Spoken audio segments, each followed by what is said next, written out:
I asked ChatGPT if it can reproduce one of the most famous hyper-casual mobile games back in the day in just a few hours. And the goal of this is really to understand whether ChatGPT, given a very simple type of gaming mechanic, can it actually be up to par with game developers? And then the problem here, as you can see on this, Unity is very pissed with me because I'm using outdated code, and again, I don't want to change it. I want to see how ChatGPT thinks through things, even though it's using obsolete code compared to the latest version of Unity.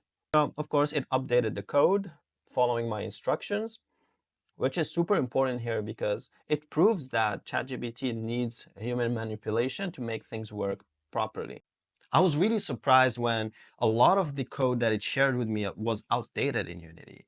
As you can see on my video, I had to keep saying, no, do not update my code even though it's obsolete. You need to fix this. But someone who has no experience trying to use ChatGPT to make a game, most likely they're just going to copy paste and everything will be broken at the end of it. So can ChatGPT replace game developers? I don't think so. But what I do believe is there are going to be new roles in the game development sphere where game developers become prompt engineers.